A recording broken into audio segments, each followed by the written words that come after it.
Pois nesse contexto, né, César Nero, sim, ele também exigia para si as honras divinas, ou seja, os reis também falavam que ele era rei, era quase como se fosse um deus. Esse.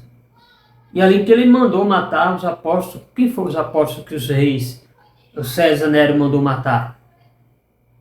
Foi o apóstolo Pedro, o apóstolo Paulo, e milhares de cristãos foram ali aniquilados. O mesmo fazia alguns de seus sucessores. Então, aqui vai dizer que os verdadeiros cristãos, o Papa sempre era o sucessor de Pedro, atribuindo-se as seguintes promessas de Cristo. Ou seja, lá em Mateus capítulo 6, capítulo 16, versículo 18, vai dizer o quê? Eu te digo, tu és Pedro, e sobre esta pedra edificarei a minha igreja. A ti darei a chave do reino dos céus. Lá em Lucas, capítulo 22, versículo 31 a 32, vai dizer que Simeão falou para Jesus o seguinte: Jesus, nada vai acontecer contigo. Jesus vai dizer: eis que Satanás vos procurou para vos sorcear como trigo, mas eu roguei por ti, a fim de que tua fé não desfaleça. E tu, uma vez convertido, confirma os teus irmãos.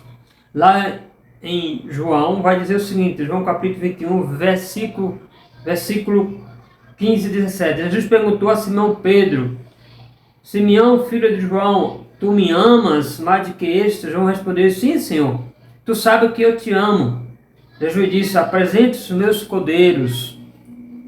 Apenas aqui anterior, a negação de Pedro, pedida por Jesus. Ou seja, aqui para aqueles que usam se chamar que o Papa é anticristo e deve se aparecer no fim do mundo, assim, alguns alegam que o anticristo vai aparecer diante do Papa, ou seja, o anticristo vai pegar a igreja e vai transparecer e vai formar a igreja num grande reinado, em que o anticristo vai sentar na cadeira da igreja. Né? Aqui vai falar o seguinte, que as acusações nesse contexto, né? Jesus nasceu aonde? Jesus nasceu pobre, na gruta de Belém, porque o Papa em si, em Roma, vive num rico palácio, né? Ao lado de ricos palácios como a Basílica de São Pedro. Aqui está dizendo que, porque o Papa se disse não tão assim, Jesus, ele nasceu na manjedoura, nasceu entre os, naquele curral, etc., mas o Papa disse que representa Cristo, mas está no palácio, que tem tudo. Na ótica é bem estranho você ver isso, dentro desse contexto. Né?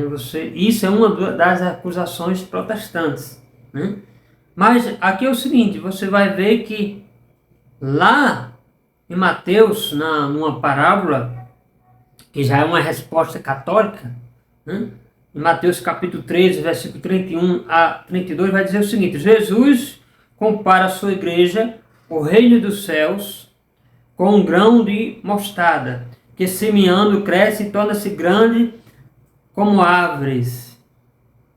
Em seus ramos alinhar-se as árvores vindas de toda parte. Assim na vinda de Jesus está semeada a igreja. A igreja foi construída apenas pela Sagrada Família, depois dos apóstolos. Quem foram os apóstolos? 12 apóstolos, os discípulos e as santas mulheres.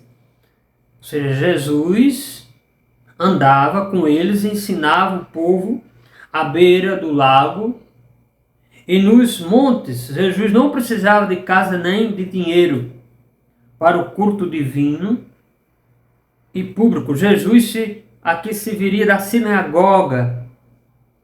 E ali Jesus estava nos templos da sinagoga. E Jesus nunca proferiu uma palavra contra a riqueza e pela os belos tempos, os tempos